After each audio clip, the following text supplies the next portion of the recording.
नमस्कार दोस्तों, जय श्री राधे। विश्वास क्यों करना चाहिए, आइए जानते हैं। महाभारत युद्ध के लिए कुरुक्षेत्र के युद्ध क्षेत्र को विशाल सेनाओं के आवागमन की सुविधा के लिए तैयार किया जा रहा था।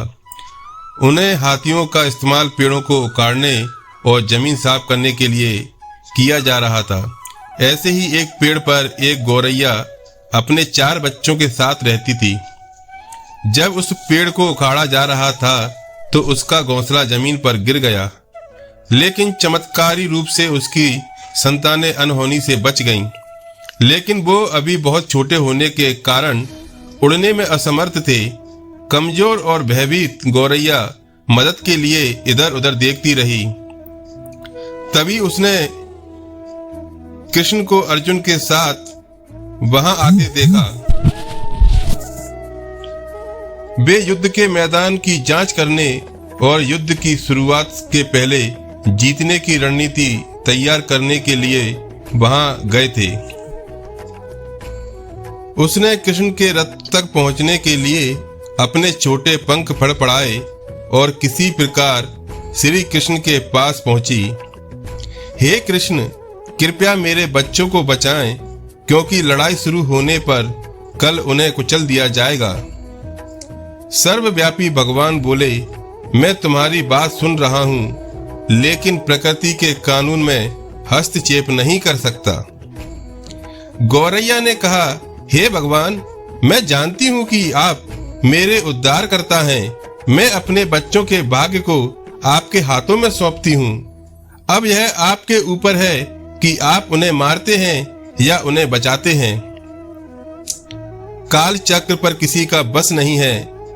श्री कृष्ण ने एक साधारण व्यक्ति की तरह उससे बात की, जिसका आशय था कि वहां ऐसा कुछ भी नहीं था जिसके बारे में वो कुछ भी कर सकते थे।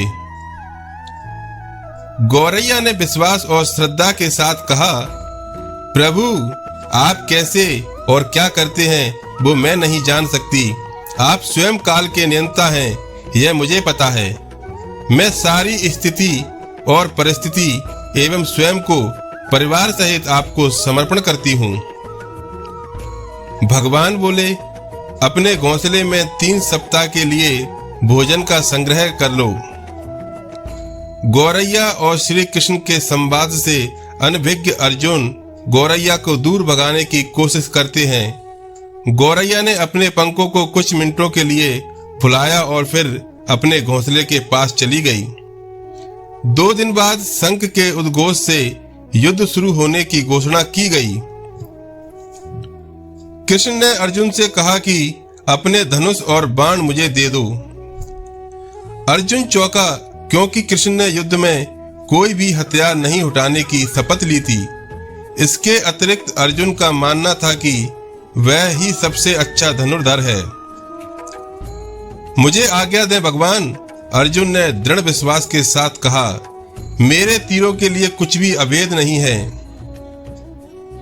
चुपचाप अर्जुन से धनुष लेकर कृष्ण ने एक हाथी को निशाना बनाया, लेकिन हाथी को मार के नीचे गिराने की बजाय तीर हाथी के गले की घंटी में जा टकराया और एक चिंगारी सी उड़ गई।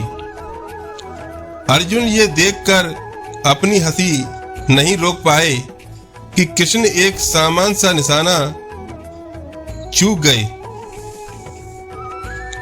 क्या मैं प्रयास करूं?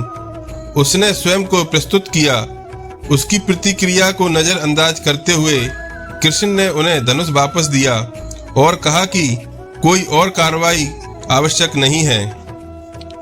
लेकिन केशव, आपने हाथी को क्यों तीर मारा? अर्जुन ने पूछा।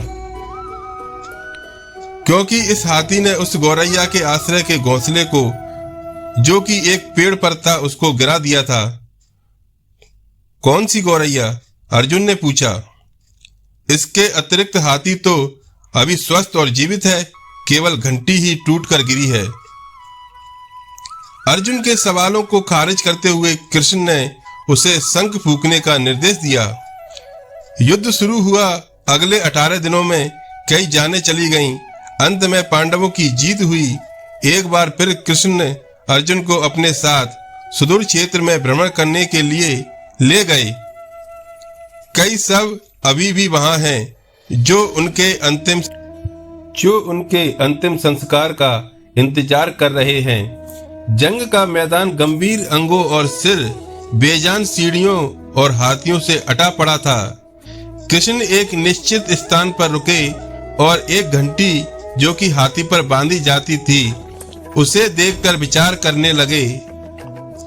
अर्जुन, उन्होंने कहा, क्या आप मेरे लिए यह घंटी उठाएंगे और इसे एक तरफ रख देंगे? निर्देश बिल्कुल सरल था, परंतु अर्जुन के समझ में नहीं आया। आखिरकार विशाल मैदान में जहां बहुत सी अन्य चीजों को साफ करने की जरूरत थी, कृष्ण उस धातु के एक टुकड़े को रास्ते से हटाने के लिए क्यों कहेंगे? उसने प्रश्नवाचक दृष्टि से उनकी ओर देखा। हाँ, यह घंटी, कृष्ण ने दोहराया। यह वही घंटी है जो हाथी की गर्दन पर पड़ी थी, जिस पर मैंने तीर मारा था। अर्जुन बिना किसी और सवाल के भारी घंटी उठाने के लिए नीचे झुका। जैसे ही उन्होंने उसे उठाया, उसकी हमेशा के लिए जैसे दुनिया बदल गई। 1 2 3 4 और 5 4 युवा पक्षी और उसके बाद एक गौरैया उस घंटी के नीचे से निकले। बाहर निकल के माँ और छोटे पक्षी कृष्ण के इर्द गिर्द मंडराने लगे एवं बड़े आनंद से उनकी परिक्रमा करने लगे। 18 दिन पहले काटी गई एक घंटी ने पूरे परिवार की रक्षा की थी। मुझे क्षमा करें हे कृष्ण, अर्जुन ने कहा। आपको मानव शरीर में देखकर और सामान्य मनुष्यों की तरह व्यवहार करते हुए मैं भूल गया था कि आप वास्तव में कौन हैं। आइए हम भी तब तक इस घंटी के नीचे विश्राम करें जब तक ये हमारे लिए उठाई न जाए।